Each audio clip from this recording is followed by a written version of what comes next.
Yes, we are live. Hello, guys. It's Tabs, and welcome to Tabs Hope Hub channel.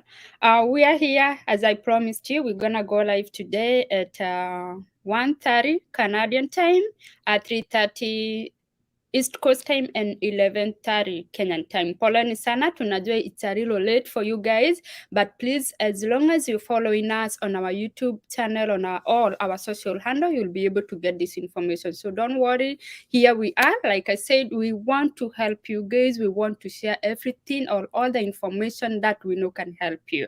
And again, we all believe information is power. So use it right in the right way or the right manner. So today I feel honored to have our guest from Milele Immigration Services. I will let her introduce herself. And please, guys, do not shy. Ask questions. Ask all the information you need to hear from her. I know she's very resourceful and she will share. As long as she know the answers, she will definitely answer you. So now, our guest, please, Karibu, and introduce yourself.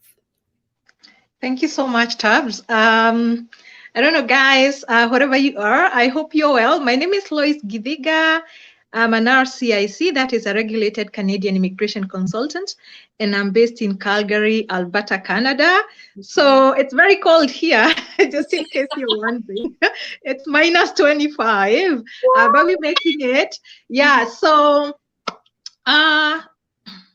Tabs told me to say a little bit about me. I know it's a little awkward for me, but I suck at these things, I told you.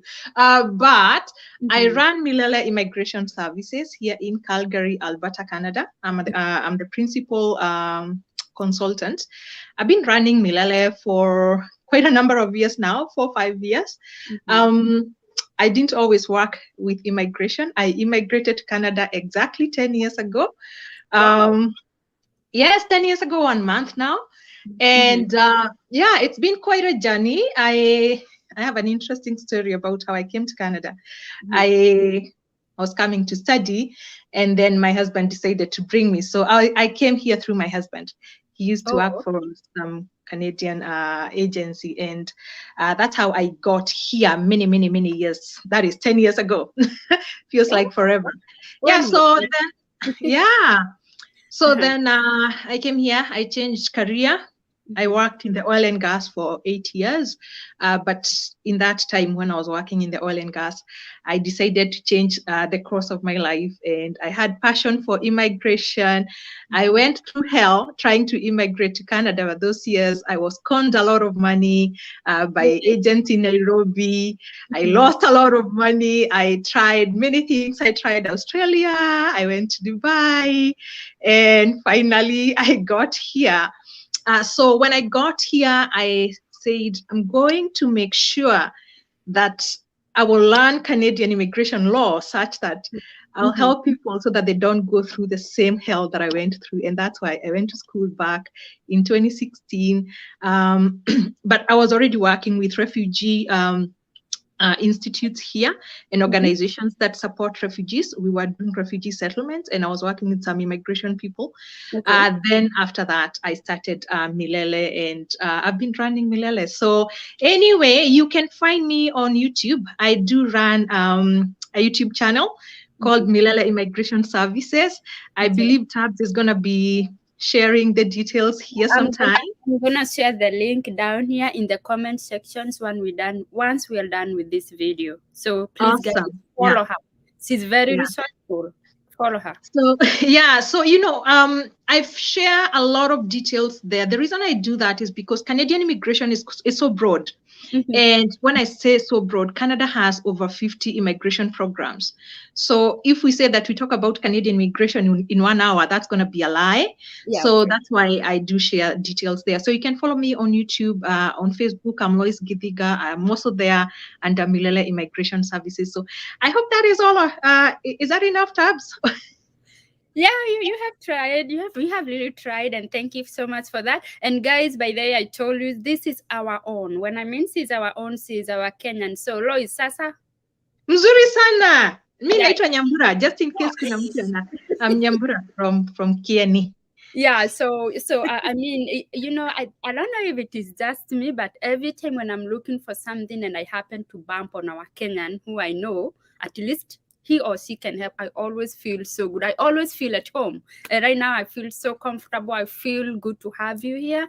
And yeah, we're going to share what we can. We're going to help them with what we can. Tunajua maisha sio rahisi sana pale nyumbani. And we Mm. also know a lot of people are yearning, are dreaming. They want to go to Canada, you want to come to US, wherever you want to go. So here is your chance. Any information you get, you can weigh. Is it US? Is it Canada? Is it UK?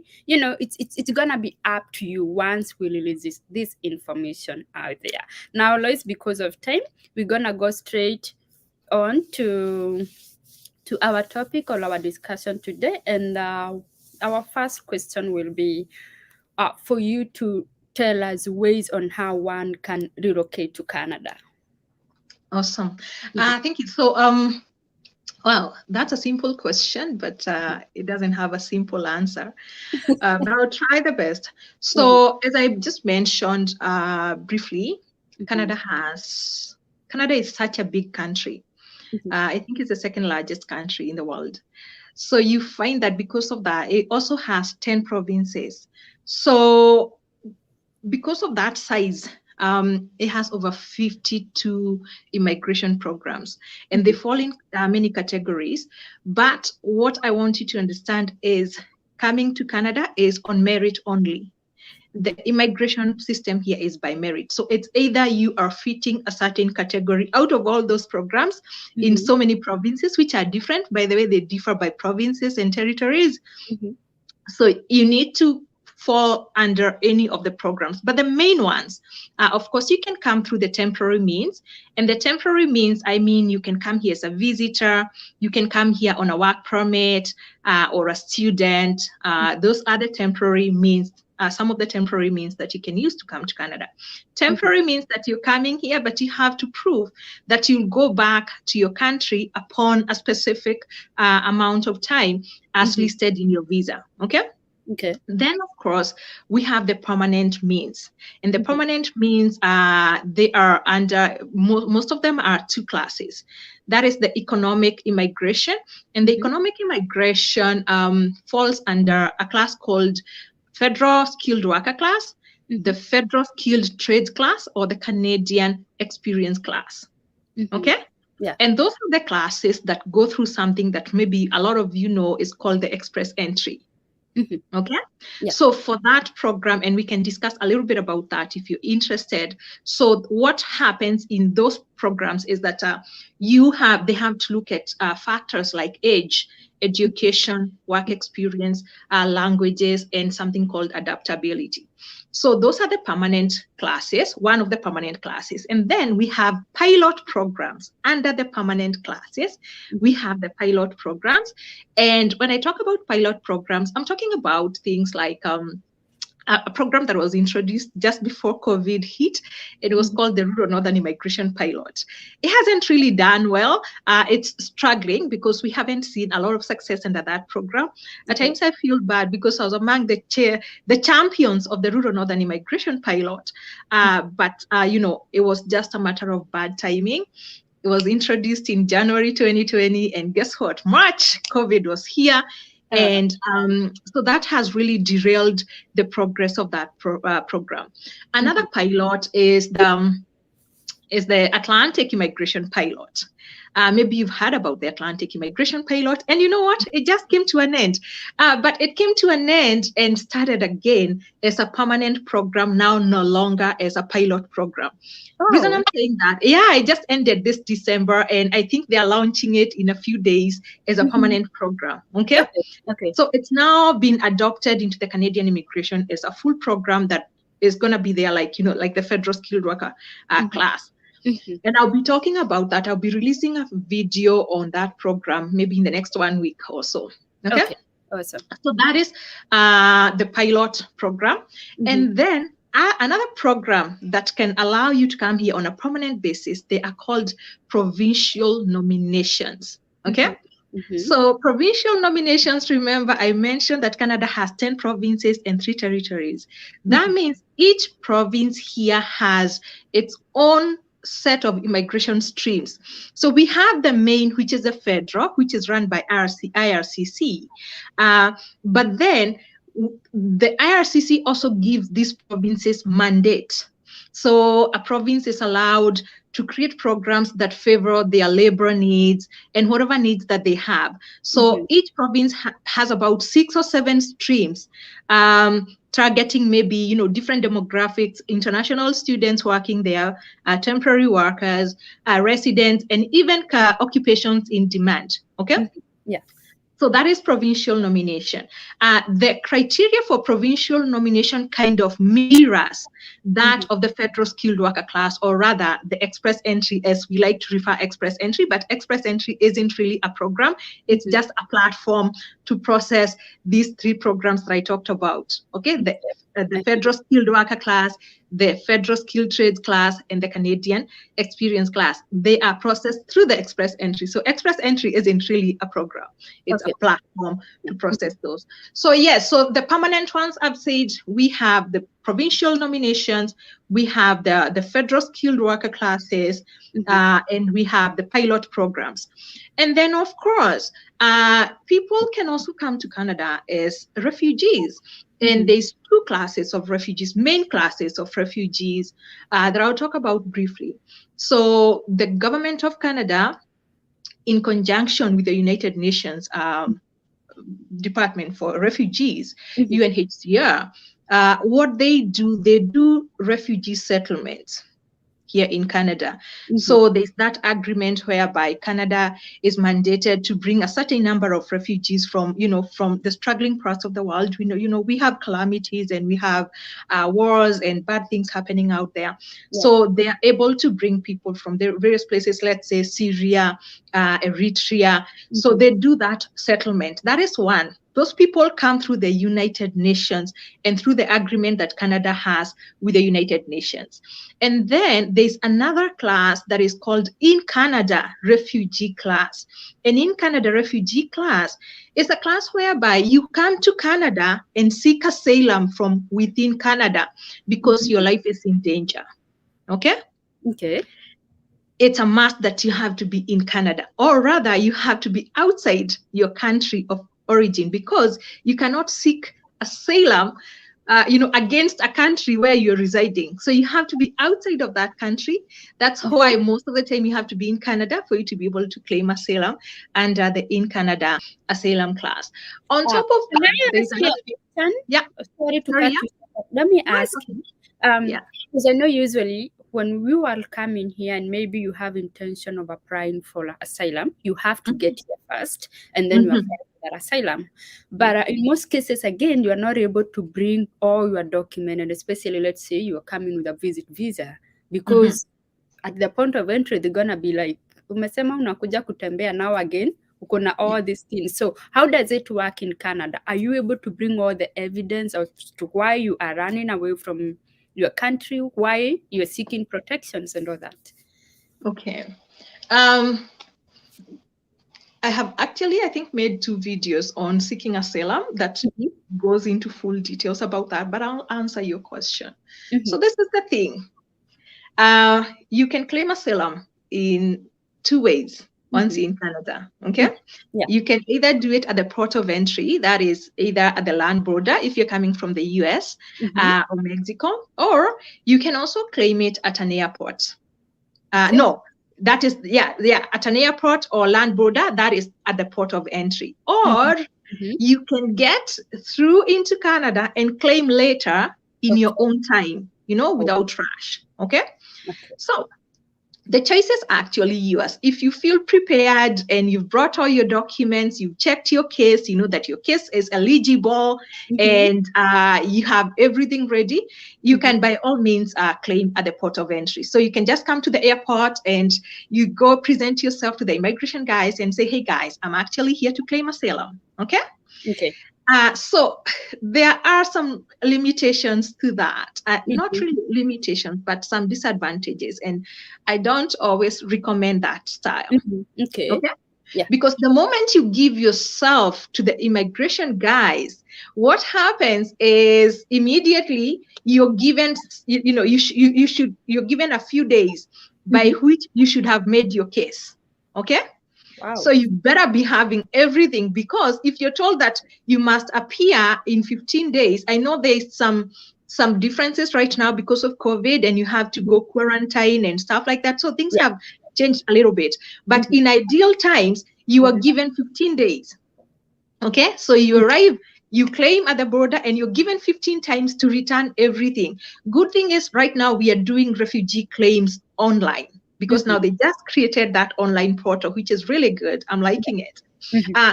But you also realize that you're given a specific amount of time by when you should have claimed that asylum. So you're going to be under a lot of pressure Mm-hmm. if you claim it at the border. On the other hand, if you go through and you just say, yes, I'm visiting, because there's nothing wrong about it. You can Yeah. say, I'm visiting. And now, once you're here, of course, if you're running away, if your life was in danger, at times I've come across people who are traumatized, people who need, a minute, like Mm-hmm. to relax and sit and think through and, and just breathe out. Yes. So you can do that a month after, 2 months, 2 weeks later, depending on whenever you feel ready. I Mm-hmm. recommend as soon as possible, but at times there are circumstances that prevent you from doing that immediately. So you Mm-hmm. can claim at your own time. So when you claim at your own time and you don't have the documents, at that time, if you had left your documents with somebody who is trustworthy, they can send your documents over to you. They can always courier them Mm-hmm. by DHL or by something. At times, you could also have uploaded your documents on the cloud. Yeah. Huh. Yeah. So, Or scan we them. are living, yeah. So you could have scanned them and just made sure that you can access them. So that's what I would basically advise. But my own recommendation, if you can go through the border without having to do it at the point of entry, the Mm-hmm. better for you, because you're not working on a rushed situation. Because if you do that, you don't even know where you're going to be living. You don't have an address. Maybe you're living at a hotel, or maybe at an Airbnb. So you're Mm-hmm. gonna be so much rushed. You don't have a fixed address. It's just gonna be chaos. Okay, one more question before we move forward, and I'm sorry, it may No, be no, easy you're to ask okay. this question. Do those people who are going through abuse in marriages are able to get the asylum? Can they apply for an asylum? Let's say, yeah, you know what I mean. You know what? And I'll tell you, watch a video that I'm going to release. I've made Okay. that video, I just haven't released that video. Oh, okay. But I will say this. Mm-hmm. Anybody can claim asylum. Okay. Perfect. Yeah. Anybody can claim asylum. It doesn't matter Mm-hmm. why, really. Uh, Mm-hmm. but if you can show that your life is in danger Mm-hmm. and you fit in a certain category. Mm-hmm. So the refugee board has given out a category under which 5 categories. It's Mm-hmm. called an nexus. So do you meet is your life in danger?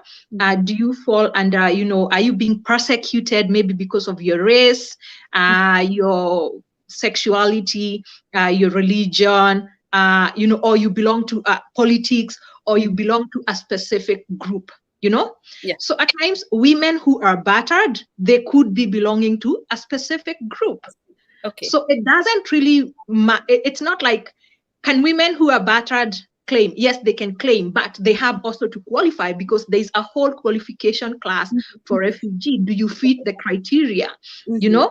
Yeah. So anybody can ask for refugee from whatever country, from whatever social status, as long as your case fits the criteria. So those are some of the things that we go through. As Mm-hmm. someone can always, if you think that you want to come to Canada to claim asylum and you need help, you can Mm-hmm. always book a consultation. I do actually offer consultation services. You Yes, can see, correct. Mm-hmm. yes, you can see my services on my website. It's called Milele Immigration Services Canada. Mm-hmm. I do offer lots of consultations across the board. Whether it's asylum, you want to come to Canada to seek asylum, you can always talk to me. I can listen to your case, and I can tell you whether that case would be eligible to be presented to the IRB. And the IRB is the Immigration and Refugee Board here. Mm-hmm. So we do that. On top of that, on top of the consultations that I do, if you feel that you're confident and you want to hire me, you can always retain my services. I do represent people at the refugee board. Wow. Yes, I'll take your case to the refugee board. Actually, that's one of my specialty. Most of my work revolves around refugees, but I only do in Canada applications. I don't do the settlements. I only do for those people who are already here and they want to claim. So if you're planning to come here to claim, you can always give me a call and you can book that consultation. On top of that, of course, I offer other services, like PR applications, students applications, all visa. I do all the visa applications, whether it's study permits, visit visas, express entry, whatever, anything, all the pilot, I do those as well. So you can always get my services on my website. Oh, wow. Thank you so much. I think we have all that we need. Guys, this is the person to look for. This is the person to contact. In case you want to go to Canada, she has all the information. And like she has said, you can just pay her a little fee for consultation. And again, when you get to Canada and you're looking for someone to present you, here she is. So I think that's clear. I really wanted to understand what asylum is and who is qualified to apply for the asylum. So now we can go ahead. Yeah. Okay. We're gonna go to the next question. Yeah. Who qualified to migrate to Canada? Good. Remember when I said 52 immigration programs? Mm-hmm. Anybody could qualify to come to Canada as long as you qualify for whatever program. There's a misconception, and I will say this here in your channel tabs, if you allow me, because I always try to educate people. There's a lot of myths. People tell me, Lois, I want to come to Canada. Can you bring me? And I tell them, I can't bring you. No, Canada is different. Canada is not like UAE. It's not like, Saudi Arabia, where an agent takes you and gives you a visa and accommodation and a job. Canada is not like that. The Canadian programs are purely on merit. So I don't bring people to Canada. You bring yourself. And I tell, even when I consult with people, I tell them, you know what? It's not what I can do for you, really. Yes, there's an aspect because I'm legal. So there's the legal aspect. But most of the things, it's what your profile can do for you. Okay? Yeah. Do you qualify by age, by education, by work experience, by languages? So I said Canada, most of the programs are going to focus on five factors. How old are you? Work experience, the highest level of education. Can you speak English? Can you speak French? Do you have siblings? Have you studied in Canada? Have you ever worked in Canada? Do you have a job offer? All those are factors to consider. Most of them are not mandatory, like having a job offer or having studied in Canada or even having a sibling. But the four that are going to be mandatory in like almost 90% of the cases is your age, education, work experience, and languages. So you could be 20 or you could even be 25. That is a perfect age to immigrate. But if you don't have work experience, you're not qualified. Okay? That's so every program has its own set of requirements. You find like the express entry, to go through the express entry, you must have 1 year work experience. Okay? You must have English exam, that is IELTS. It's something called a minimum of CLB 7. Okay? You must be under, most of the time, you must be under 40 years. Okay? The best time is when you're 30, 29, 28, 27. Those are the best years to immigrate. But then you can still immigrate up to the age of 40 through the express entry, as long as maybe you have a PhD or a master's or you have 2 degrees. So it depends. So there's not, like one thing that I can say, here, you check this, you check that, you check that, you check that. You are the immigrant of the year. Welcome to Canada. No. It's do I qualify? And that's what actually we do something called eligibility. People don't understand why we do eligibility consultations. And like if you go on my website, I've listed those programs and the requirements for each program, because you can always do some self-assessment there. You can see, oh, my age, my education, my work experience, my languages. I think I can fit in this class. And then after that, if you think you can fit in that class, you can book an eligibility consultation. And what you do at an eligibility consultation is you send me your resume, the resume of your spouse, and you give me details about your age. And then we sit down and we go through your work experience, the duties you did, the education you've had, and then we assess all those other factors. Do you have relatives here? Do you have a job offer? Do you have a provincial nomination? You know, what are the factors that can help you come to Canada? Then we are going to grade you by points. Whether it's for the federal skilled worker class or a provincial nomination. And then I'll tell you, from your profile, you look qualified for this program. Now that you know the program you're qualified for, these are the requirements. You need to do A, B, C, D, do this. And then I will also tell you, if you do this, then these are your chances of success. At times, I'll also tell you, if I were you, I wouldn't do this. I would do this. Even if you're qualified, you could be eligible, but not successful. And there's a lot of those cases whereby a lot of people are actually eligible, but they can't be successful. So I usually see people who have gone to, you know, other consultants or agents or just by themselves, and they were told, yeah, you can qualify for the express entry. And yes, they qualify.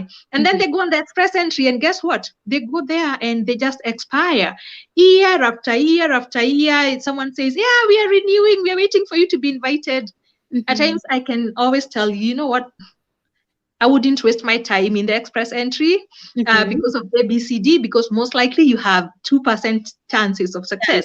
It doesn't mean that having 2% chances of success, you shouldn't be on the express entry, but then you should know the expectations. Yes. You should know the truth about, you know, what it is you're waiting for. Okay. So yeah, there isn't that one way that I can say, you know, you do this, you come to Canada. It's very individual. Depends on your profile. All right. Okay. Thank you so much. Modoni Beatrice, asante sana for watching. Thank you for following. And yeah, you have requested me to put a link on the website of Lois Gedega. Definitely, I have said I would put a link of her YouTube and other social handles whereby you can follow and you can follow her. Question number 3, jobs availabilities in Canada. Oh my Lord. White collar jobs and blue collar jobs. I'll try my best in answering that question, because I know that's also another very contentious question when people are thinking about, you know, people tell me, I can't come until I get a job. And I'm like, you know what, my darling, you'll never come. That's true. That's I don't lie to people. At times I know I can be a little brutally honest. I tell people that the real thing. I don't know how to sugarcoat stuff. There are people who say, you know, I can't leave my country until I get a job. Like, you're going to be waiting. You will be waiting if you can only leave your country until in Kenya. Yes, you're going to get old and never even qualify ever again. You're waiting for a job. Why am I saying that? Yes, Canada, as I said, you can come here on a work permit. There are two ways. For you to work in Canada, you must have something called a work permit. Okay, so either you are already here and you have a work permit, or you are abroad and someone gives you. And when I say abroad, I'm in Canada, so my abroad, Kenya is my abroad. Okay, or Nigeria is my abroad. Okay, just understand that. So when I say you could be abroad, and when you're abroad and you're trying to get into Canada, an employer must give you a job offer. For an employer to give you a job offer, 98% of the time, that employer has to do something called a labor market impact assessment. So they need to give you a job offer and something also called a positive LMIA. That is a labor market impact assessment. They come together. But for an employer to do an LMIA, it takes them about 6 weeks to recruit in Canada and prove to the Canadian government that they could not find your talent here. Okay, and that's the only way they'll be allowed to hire someone who is outside Canada, because jobs first go to Canadian citizens and Canadian permanent residents before foreigners can be hired. Okay. Yeah. Okay. So what that means is that I see a lot of people who are abroad and they're always trying to apply for jobs. But Mm-hmm. every time you're applying for a job, there's always a disclaimer. Even an employer is going to reach out to you, but then say, "Oh, are you cool? Are you allowed to work in Canada? Do you have a work permit? If Yeah. you See, don't, that's the then problem. they don't want to touch you because Yeah. they don't want to go through the process of getting an LMIA." Okay. Mm-hmm. And Mm-hmm. that's why I say getting a job when you're abroad requires some little miracle. I know you guys are faithful people, you believe in miracles, but Yeah. you're gonna need that miracle to get that job. Okay. There are people who do actually get jobs in some industries, Mm-hmm. whereby you have a very rare talent. And today we see that in the technology industry. So Mm-hmm. there's some really, rare jobs that require some rare talents. Yes, of course, they get hired. Or maybe some non-skilled jobs, things like nannies. If Mm-hmm. someone is in Canada, they can give you a job to come work for them as a nanny. um, Other jobs that you can actually get when you're not in Canada, so nanny jobs, uh, n- nursing jobs. If you have a Canadian license, Mm-hmm. you can get a job. But most of the jobs, if you want a job, you need to be in Canada through one of the 52 or 57 means that I talked about. You Mm-hmm. need to find your way to Canada, and then you're gonna be spoiled for choice when it comes to jobs. But you need to be in Canada. But if you're abroad looking for a job as a means to come to Canada, I'm not saying, guys, don't get me wrong, I'm Mm-hmm. not saying you won't get that job, Mm-hmm. but it's gonna need, three or four miracles for you to get it. Okay. And I Okay. know you're even gonna find me, even on my YouTube channel, I Mm-hmm. do list jobs, Mm-hmm. but the jobs that mostly I would list, they are through an immigration program. So, like, as I say, there's a program that used to, it's still there. It's called the Rural Northern Immigration Pilot. Okay. Mm-hmm. Yeah. It's the one that I told you that was, it was initiated at the beginning of the pandemic. For you to qualify through that pilot, you must get a job offer. So you find that the communities that participate in that group, or rather in that program, they do post jobs. So yes, I can post those jobs, but it's still up to you to convince the employer that you fit the profile. And of course, if there's one job and one vacancy out there, Mm-hmm. can you believe how many people are going to be applying for that job from all over the world? I can So I've had employers here say, or even tell me that they posted one position and they got 24,000 applicants. Oh my. So yes, because they're not just applying from Kenya, they're applying from UK, from India, Oh yeah, from that's true. every country. Mm-hmm. So getting a job, I recommend be in Canada and then look for a job, Mm-hmm. or the best way, immigrate through any of the programs. Mm-hmm. Come to Canada under your own merit, and then after that, look for a job. But if you're looking for a job as a means to enter Canada, Mm-hmm. very, very, very few. I know there's some people who keep telling people, oh, apply for these jobs. And I've seen them, and I've talked about fraud. I don't know whether you've seen, I've made a few videos on fraud. And I've told people, be careful. There are people out there who are telling you, oh, you know what? Apply for a job in Canada. It comes with 69,000 Canadian dollars a year. Come on, that's a big dream. A lot of Canadians are not even earning that money. Okay, but these jobs are telling you, oh, you know what, apply to be a cleaner, to be a janitor, to be I don't know what, I think I have seen that. 69,000. You've seen that crap, hey? Seen it, yeah. So they tell you to do that, and then they, oh, I don't know, fruit picker, come on, all those, and then they tell you that you'll come to Canada. Those are usually lies. For things like agricultural jobs, fruit pickers, those jobs are there. But I can tell you, Canada has an agreement with Caribbean countries. Mm-hmm. Okay, Yeah. the same way it has agreements with US and Mexico. That is NAFTA. I don't even know what they call NAFTA these days, but it's NAFTA. Okay, Mm-hmm. and other countries. So Canada has agreements with different countries. So it has this agreement with Caribbean countries, whereby they are the only ones who are allowed to bring the temporary farm workers, and they can only be here for 8 months at a time. Okay. Yeah. And it starts in January until December, but you can only come here for 8 months. And I'm just telling you that those people, they are only recruited from the Caribbean. So I see people sending me screenshots. Oh, there are these people who are saying that there's a recruiter who's recruiting farm workers. I don't know, fruit pickers from Kenya. Please Please, guys, Will be look for full. various ways. Look for other ways to immigrate, because you can come here as a student. Mhm. You know, if you're interested, you can come through the other programs, provincial nominations, the express entry, the immigration pilots. You can come through those programs, and now once you're here, then you can look for a job. But if you're just gonna peg yourself into a job and then you come to Canada, you're gonna be waiting, my friend. All right. Yeah. Thank you so much for that. And I hope you will get another chance to come back here so we can talk about how one can migrate through Sule, through colleges. Absolutely, that's my favorite. That one Okay. we'll talk about. I know this topic is so broad, guys. I know we cannot talk each and everything about immigration to Canada and all that. But again, I will try my level best to bring her back.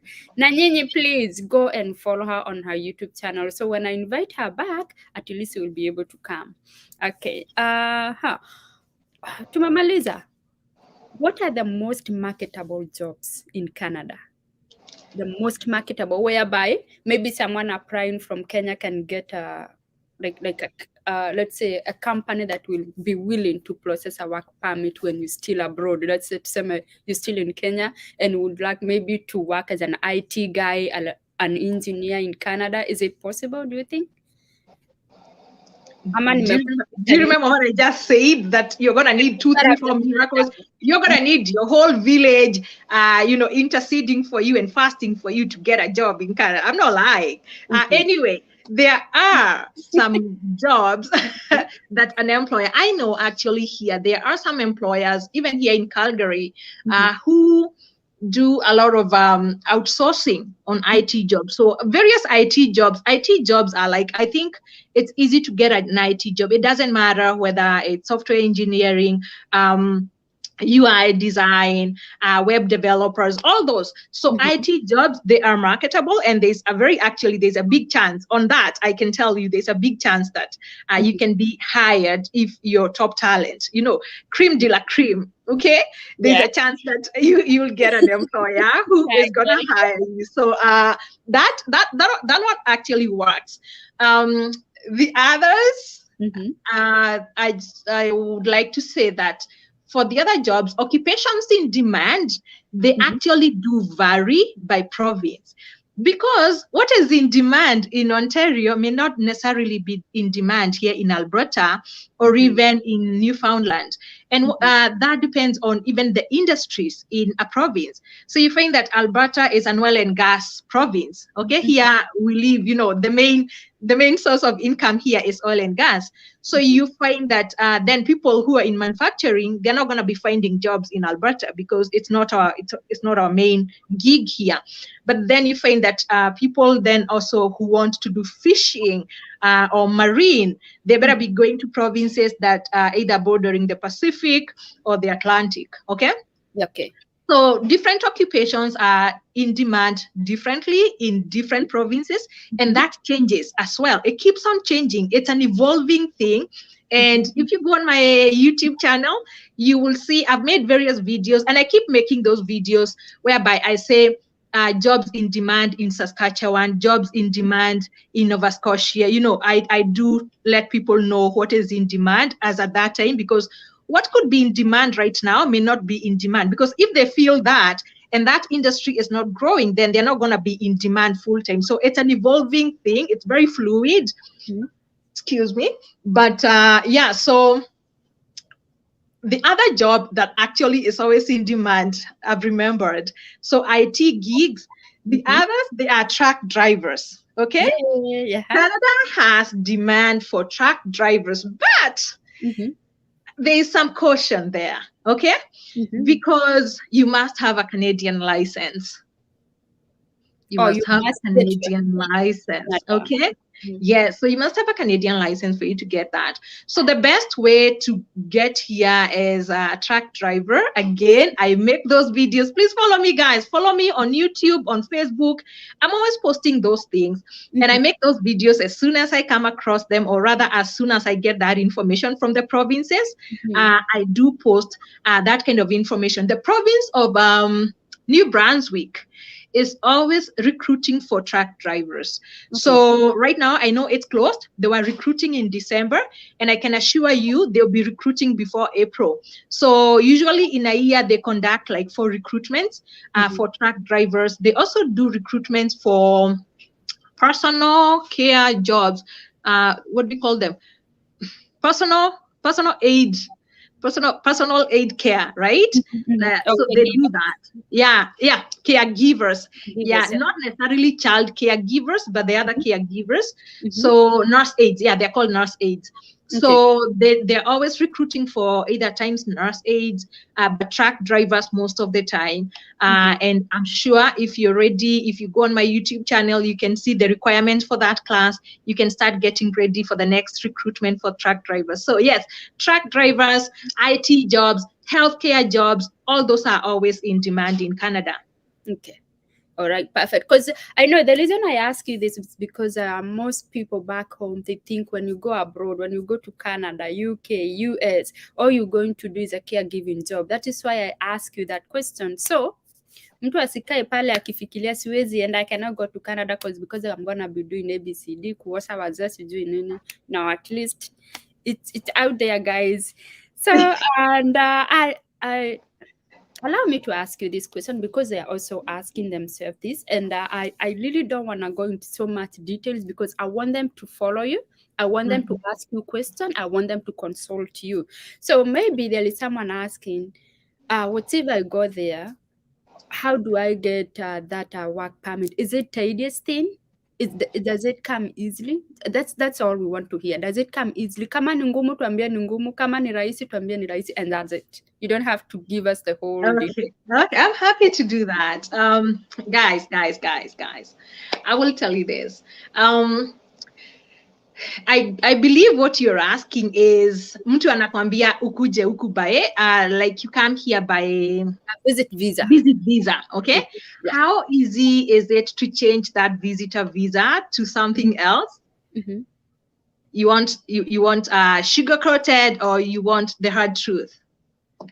It's really hard. Let's go for the hard truth. It's good. It's really hard. It's really hard. Okay. It's very hard because you realize that the moment you enter Canada on a visitor visa, you can only be in Canada for 6 months at a time. Okay? Yeah. So what does that mean? You arrive and your clock is ticking. And it's a new country. Maybe you have crappy weather like we have right now when it's minus 26. You don't even want to do anything. You can't even leave the house. You're not driving. You don't know anybody. You're in a foreign country. You're living in a hotel or an Airbnb. And you have now to go out and look for a job. Does that even sound easy? It doesn't sound easy. So getting a job when you're here, it's still a task. But it's easier than when you're in Kenya, simply because you can meet recruiters or employers one-on-one and create some kind of a rapport, create a relationship, and and click.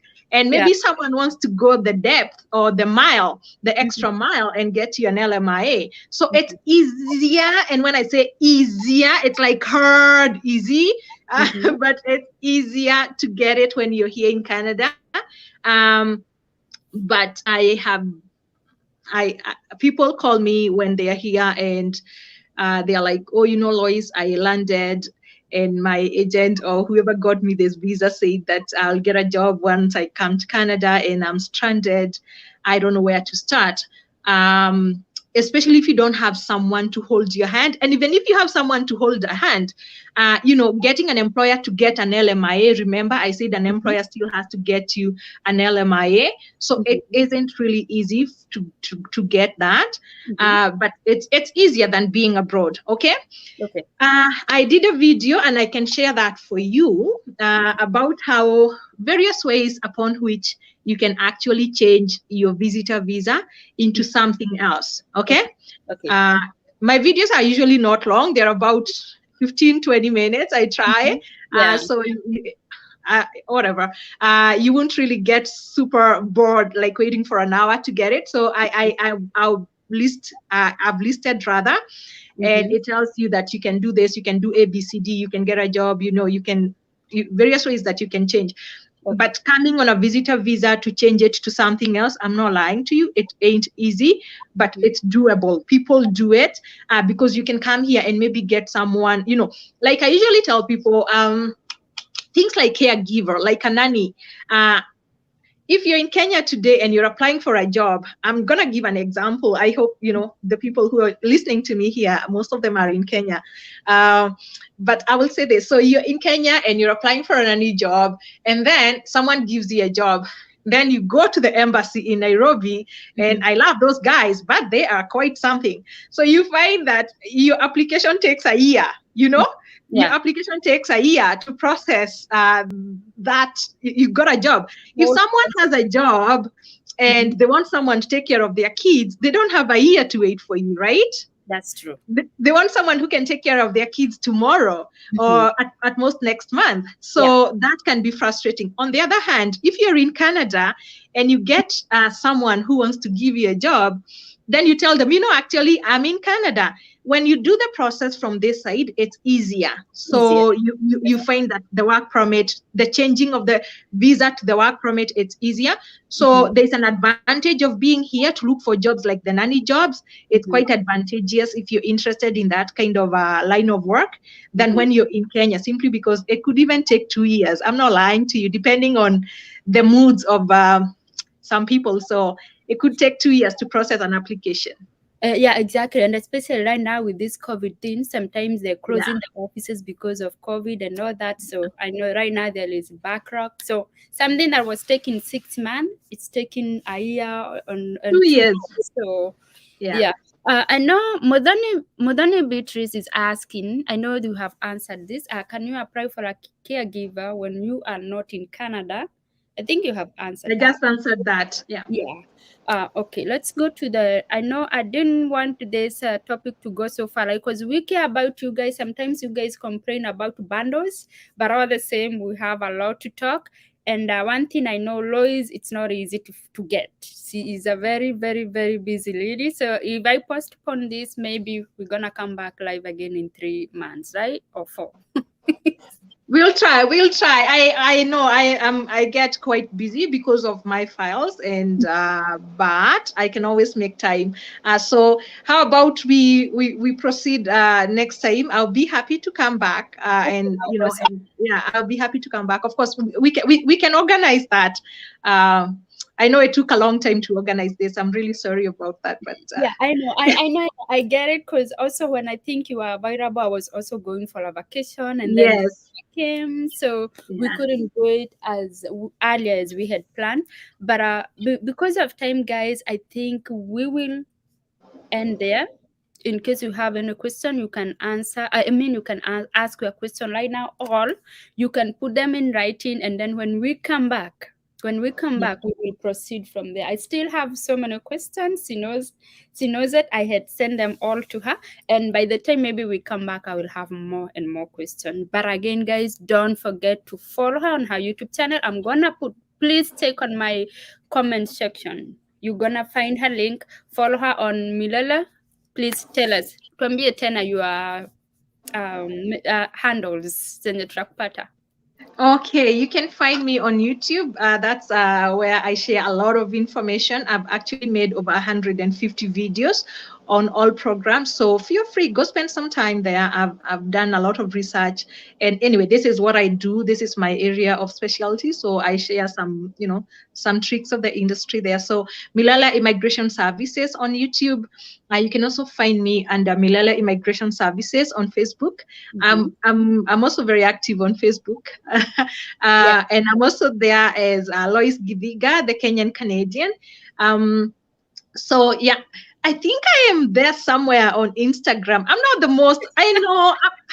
Don't be deceived. I'm not really good with technology, so I haven't really figured out Instagram. Um, I don't know. I think I'm just old. But I think people tell me they saw me on Instagram. I think there's a connectivity between Instagram and Facebook. So you can, I think, still follow me on Instagram. Okay.